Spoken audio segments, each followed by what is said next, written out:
ATS presents the Realty Debate, powered by Tata Capital, with Manisha Natarajan. Take a look at the big-ticket investments which have come into real estate online portals, also known as real estate tech startups, in the last 5 years. The number is 298 million US dollars, or about 2,000 crore rupees. More than half of this has poured in the last 2 years, coinciding with one of the slowest periods for home sales in India. So on the Realty Debate today, we are going to seek a simple answer. What makes the online real estate business tick? And is the buzz worthy of our attention? Joining me today from Bangalore, Vikas Malpani, co-founder of Common Flow, one of the top 5 contenders in the Indian online real estate space and funded by big investment daddies, Tiger Global and Google Capital. Also, Om Ahuja, CEO Residential Brigade Group, one of the early believers and adopters of digital to maximize sales for his company. Alok Goel, MD Saif Partners, joins us. Saif, of course, has been a believer in the online space of India overall, and they've been investors in No Brokers and Prop Tiger too within this space. Rishabh Gupta, COO and interim CEO Housing.com, the company which made enough headlines to topple the best-known names in the business, and having SoftBank as an investor helps it stay in the news. Pankuri Srivastav, co-founder and CMO Grabhouse.com, who has everybody in our team guessing her age and wondering how young do they get when they do a startup. Of course, with the promise to get homes on rent for the surging millennials in India in a no-hassle, transparent manner. Nishant Singhal in the Delhi studio, promoter and director strategy Investor Clinic, the biggest national players as an offline broker who's gone online. They have actually sold over 90,000 properties worth over 30,000 crore in the last 4 years. And of course, Nishant will also tell us how much is the top line there. Sameet Jasuja, founder and MD of Prop Equity, for, of course, a good roundup and analysis of what's really happening in this space. First up, what is happening? Before I go on to my guest, let me just, for our viewers, just outline the space as a whole. Listings and classified sites. Now, that is the big game here. Prominent players, Common Flow, Housing.com, Magic Bricks, 99 Acres, and India Property, pardon me. These are classified or listing models, which mean whether you're an individual seller or a broker or a developer, you can list your product for sale on these sites. These sites generate leads and make money through a listing fee and advertising. Then there is hybrid player, listing plus brokerage services, Investor Clinic, which started off traditionally as an offline large institutional broker. Then came Prop Tiger and India Homes. They provide end-to-end solution to the potential buyer, handhold the buyer through the entire journey, and of course, close the sale and charge a broking fee. These companies, all of them began their journey as brokers, organized brokers, and have now reinvented themselves into hybrid play. Now, major chunk of their business or leads also comes from classified sites. So pure play classified real estate portals end up playing complementary instead of a disruptive role to large brokers like Investor Clinic. And now you have the large horizontal e-commerce platforms who've joined the party, like Snapdeal and Quicker, who have also added a real estate vertical in their portfolio. And finally, you also have several other models disrupting this market almost on a daily basis. So Housing.com has, of course, apartments listed for rent, but you also have a new player like Grabhouse, chip in now and to take a little bit of the market share or grow the market. We're going to find that out. Now, past 1 year has seen several developers like Godrej, Tata, Value Homes, Brigade tying up with e-commerce giants, and these include, of course, Snapdeal, Housing, etc. Interested buyer books the apartment online by paying a small sum of about 5,000 to 10,000 rupees, which is refundable in case he or she decides to back out. In case the interest in property subsists, the buyer goes through the same cycle of paperwork and other formalities required for buying a home. That's where the market is. I'm going to come to the big valuations a little bit later. Here are the 5 questions I want answers to. Question number 1. How big is the online real estate market? What are the opportunities which have already been grabbed, which are out there to be grabbed? Question 2. What in the buying cycle of real estate has moved online? Can you today complete the transaction of buying, selling a house on any online platform? Yes or no? Question 3. Has a buyer's journey to buy a home changed, Or is it only the search medium which has changed from the newspaper classifieds to online property listing portals? Question number 4. How many of these Me Too companies will really survive in the long run? What will be the winning formula? And question number 5. Will real estate moving online create value for buyers and investors who've pumped in huge money, or will it end up destroying livelihoods of lakhs of brokers and burn investor cash? All 5 questions extremely important, so I'm going to start by asking that one big question. How much of the total business has really moved online versus offline? Vikas Malpani, start with that. I'm sure you're doing the data crunching on a daily basis. I hear real estate is nowhere close to the tipping point. You have 60% moving to classifieds, moving to online in jobs. Real estate is only 10%. Yes or no? Yes, less than 10% of the online of the complete residential market, which is close to $80 billion, is now influenced by online, but the market is really huge, which is going to grow to $180 billion in next 5 to 10 years. So the potential you have to look at, as well as you have to look at the amount of need of information in this segment, is much, much higher even than jobs. So it's a golden opportunity as we see it. All right. So another question, Vikas, before I move on to the other players in this market. Are you too many of copycat models right now? I mean, everybody seems to be doing the same thing. A lot of people seem to be doing the same thing, but for example, us at commonfloor.com, we started not by a listing platform. We started by building communities for apartments, creating genuine information, bringing genuine home buyers online, and then serving their classified needs. In itself, we are not just a classified player, we are a real estate ecosystem. We believe that we are a technology partner for the home seeker, the broker, the developer, and the home service provider, which is a lot beyond just the classifieds as you see. And that's what differentiates the innovators from everyone else. This market, definitely with so many Me Too players coming in, is really being highlighted, and that's good for the overall online industry, because now everyone is taking notice. People, we are on the front page of every important media, and that is what's going to bring that 90% of the offline market that we see in the residential domain online. So I think it's a win-win for us. So you're saying that the rest of the 90% is just waiting to move online. Let's hear it out from Om Ahuja. Om Ahuja, you have your own digital business at Brigade, and you sell through that. You're exploring and you have experimented with many of the online portals today. What has been the rate of success? Does it give you the confidence in the next 5 years? Forget 90%, but this market will at least move to 60% moving online. Will that happen? Well, I would say, Manisha, it's very clear. It's really written on the wall. We had very great experience till date in terms of moving online, doing a lot of online offers, and it really gives a kind of real pull. What we really look at is young buyer. Today, the buyer in Bangalore market is primarily ranging from 30 to 45. And this young buyer is actually very fancy or maybe very savvy when it comes to apps, when it comes to website, when it comes to digital platform. And this is a trend we notice in Hyderabad, this is a trend we notice in Chennai and Mangalore. So it's not that we are basically seeing this very exclusive trend in Bangalore itself. The success rate has been good, and this really gives us confidence that this online and digital platforms are the way of future, and this is where the young buyer is very active. All right, Om, today, look at your entire sales portfolio or the sales number. How much of it is getting generated or getting closed through online leads? Well, it is currently sub-20s. What we're looking at is possibly in next year or so, 2 years time, we're looking this should be almost 1/3 of our business. All right, so you're saying 30% of your business or sales leads will get generated online, either through your own portal or through partners like Housing and Common Floor? Absolutely. I think it's, Manisha, it's more of transparency. I think there are very few developers in the country who are very clear about the strategy in terms of how transparent are they with home buyers.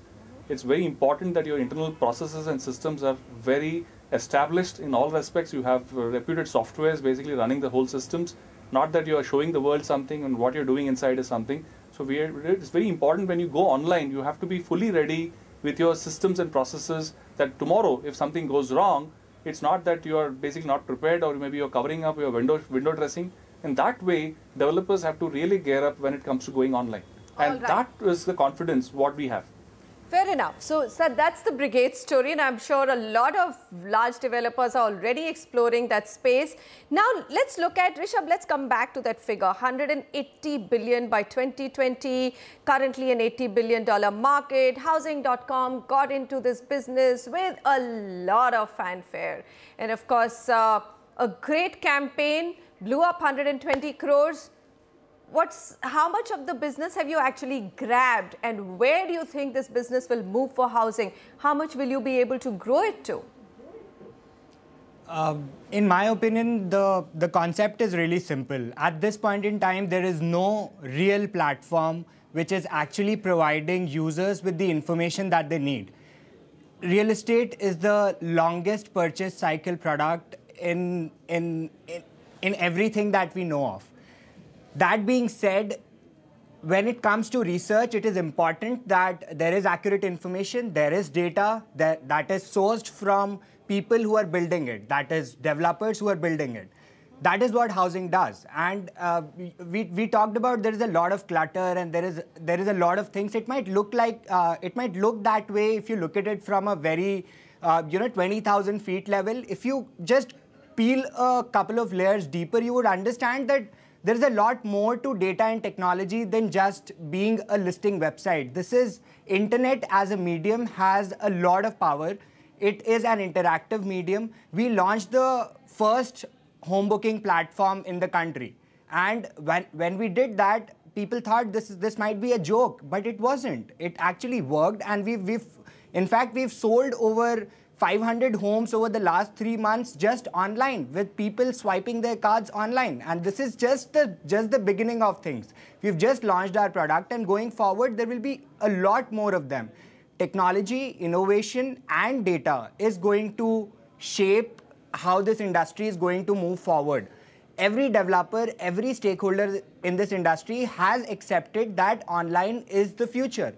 There is no denying that. If you are denying that, we are living in a dream. Let me get Nishant in. Nishant, obviously, you started off your business in the traditional way. This is a chaotic market. Brokers promise something and don't deliver it. So let's have an institutional broking business. And of course, the numbers have been fabulous over the last 4 years. How are you looking at this online business? I mean, is it a threat? Is it an opportunity? I know you've gone hybrid, but your model is still tilted towards actually being a brick and mortar business with an online presence, really. That's the way it is. So we at Investors Clinic are very clear in terms of which part of buyer's journey are we solving. So part one is gathering of information. So earlier it used to be, print used to be the only medium to gather information. Now we have online sources, we have so many websites which are presenting information with a lot of analysis, data, different kind of pictures, etc. And the second part is actual discovery on the ground, going to sites, talking to developers, negotiating, choosing the inventory, etc., etc. So that part is something which takes currently more than 95% of the time, in terms of if we take that it takes 10 days to decide on to buy a property, probably 9 days go in site visits and talking to the developer, and probably 1 day goes in information search, etc. So I don't see this as a threat. I think it is very good that new sources of information, etc., platforms are coming in. But when we talk about the market size, we are saying that, okay, the real estate market will go from 80 billion to 180 billion dollars. Ultimately, people who are doing actual transactions on the ground and who are actually catering to the last part of the buyer's journey, which is discovery on the ground and doing actual transactions, will grab the maximum revenue, because they get revenue as a percentage of real estate market. So if it is $80 billion and say brokerages are 2%, they are at $1.6 billion. And if it goes to what, $16 billion, and if it is like 180 billion, then it comes to $54 billion. Whereas the online classified market, is that going to grow to the same size, etc.? I mean, it's anybody's guess. But I see all the online platforms playing a complementary role to the offline and hybrid brokers in terms of helping the buyer decide what to buy. Fair enough. Alok Goyal, you've actually, I mean, if you hear Nishant, it seems that put together the market of online broking business today, it's actually not even broking, it's literally listings business. It's such a tiny percentage of the 4,000 crore broking business. So on what basis have you actually put in money in businesses like PropTiger and no brokers? What's the philosophy behind how big is this market and where is the tipping point?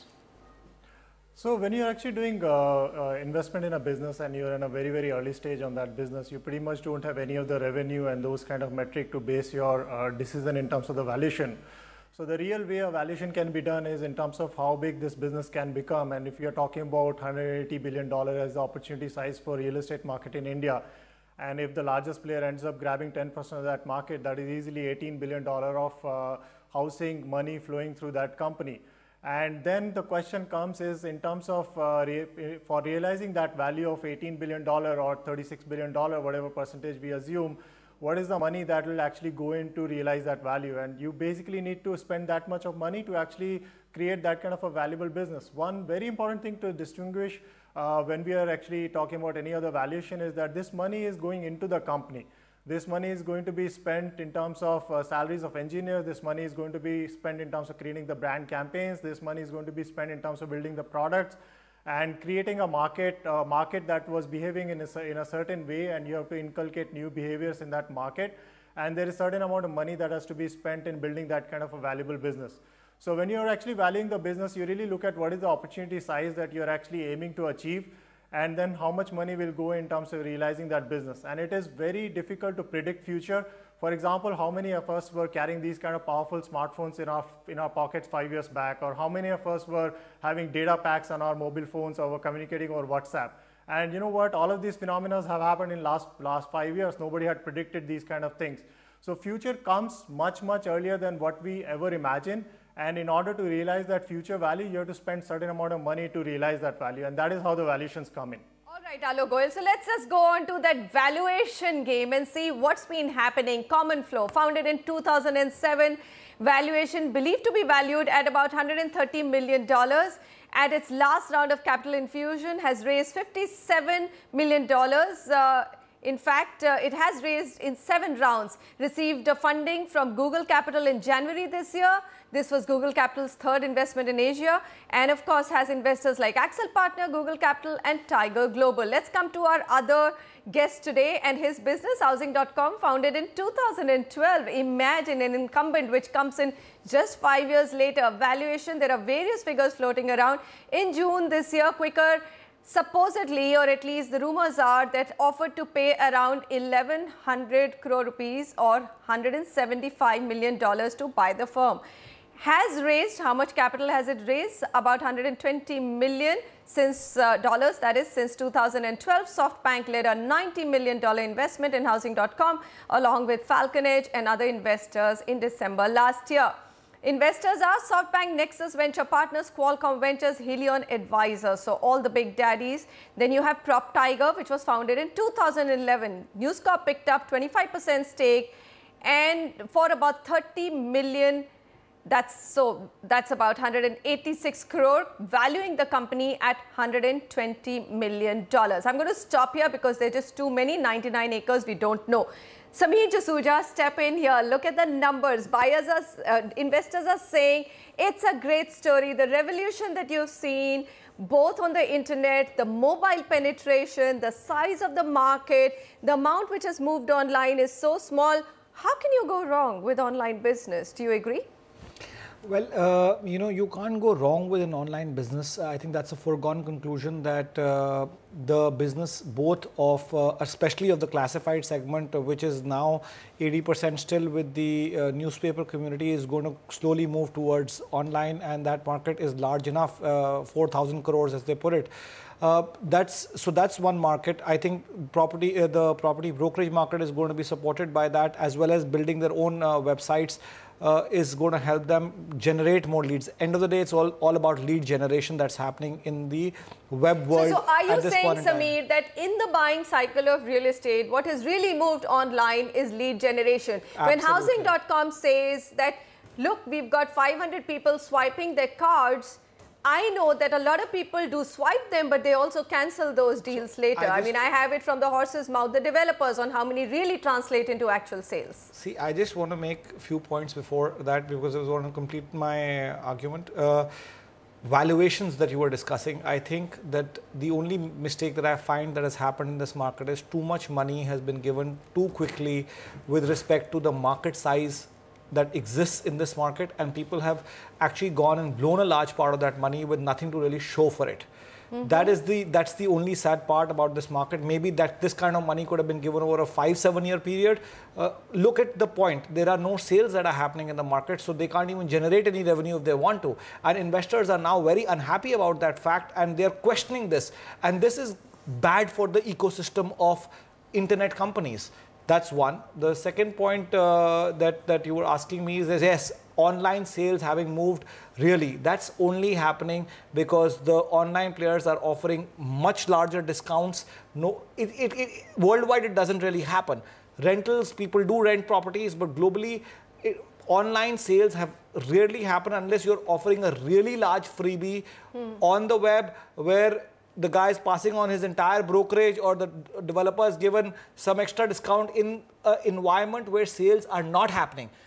Change this cycle. When the developer starts doing exceedingly well, he will not entertain these great amount of deals because he doesn't need to offer deals. That's the big difference. So you're saying that actually in a slowdown, this could be a golden period for... It is a golden period. For real estate portals. Okay, some more questions to be answered. We also need to have some answers from Pankuri, the young participant in this panel discussion. But we'll come to the rental market in just a while. Some of the questions which are really critical. Has a buyer's journey to buy a home changed with online portals, and how many of these Me Too companies will really survive? And the final one, will real estate moving online create value for buyers and investors, or will it end up destroying livelihoods and burn investor cash? A question which Sameer has raised as well. We'll be back in just a moment.